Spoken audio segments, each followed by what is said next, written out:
This year at the CrossFit Games is going to be kind of interesting because feels wide open. It feels like anybody could win, and we don't really know what it's going to look like at the top. And honestly, I don't know anything at all either. So today I'm going to talk about who I think has the most to prove this year at the CrossFit Games. And before we get into that, I want to talk about Justin Medeiros because I don't think he has a whole lot to prove. He's already won twice, but I do think he has a lot to gain. And what I mean by that is if Justin wins this year, that's going to be so insanely big on his resume. So I think he has a lot to gain. And especially if he does win this year, everybody's going to be like, oh, is he back? Like, are we going to see him go on another run? If anybody else wins, it's kind of just like, it's cool and it'll be a big thing. But if Justin wins, it's huge. But now let's go on to who has the most to prove. And there's actually quite a few that I think have a lot to prove this year for a number of different reasons. And I'll start with a person who I think has something interesting to prove, and that is Lucy Campbell. I know she has like the most elite engine out of anyone in the world. I would borderline say, in my heart, I think that she has a better engine than Tia, but it seems she hasn't proven that she isn't lacking something. And what I mean by that is like, she did really well at the games last year. It was like all indoors, all kind of just like in the gym workouts.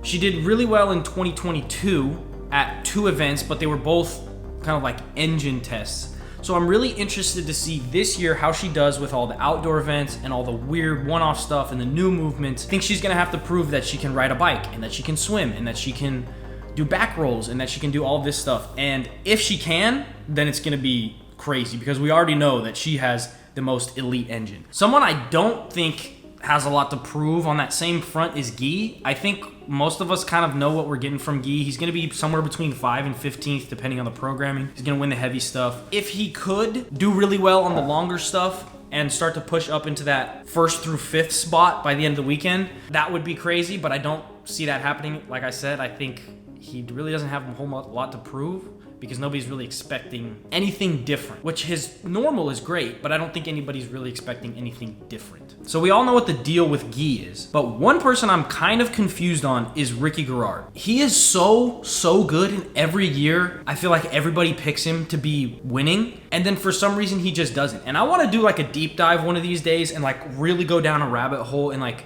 see if I can find a pattern of why he hasn't won because he's so good at, it seems like everything. I don't know if he has a hole or if he does what it is, but if he can somehow win this year, that would be such a like stamp on his career because every year going into it, it feels like he's gonna win. And I even feel that way this year. Like I was gonna make my rankings and at first I was gonna put Ricky somewhere between like 2nd and 5th. And then I was thinking about it and I'm like, okay, all the running, he's gonna do really well. He's really good at like classic Metcon stuff. Like why wouldn't I put him to win? I don't know the deal with him, but if he can like win this year, it will prove so much. Okay, so this whole thing is about athletes that have something to prove, but I also think that Castro has something to prove as well. We've had 2 really down years. People are kind of starting to talk his programming in a certain way. And I mean, he's been doing it for 20 years. And if he can have like a revitalized year this year, which the way he's been talking, it really sounds like it's going to be. I've kind of niched him down into believing like, okay, maybe, he's been doing it for 20 years. Maybe he's just kind of like out of ideas,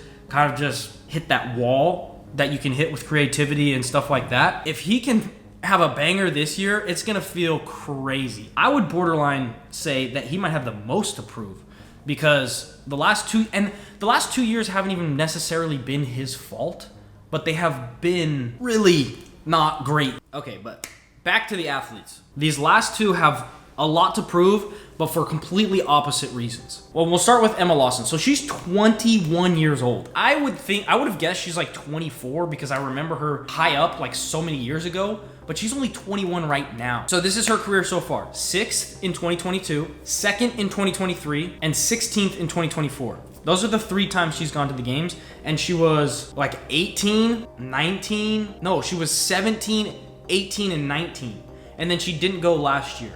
I think she had like kind of that mental stuff, kind of like in the same thing that like Haley Adams, and I'm not gonna act like I know what was going on, but now I think she's back like full in and like actually trying to make a run at the games, which is crazy because she took 6th when she was 17 at the games. Now she's 21 and truthfully, like, no one in the games field right now is even close to being the caliber that she has already proven she is.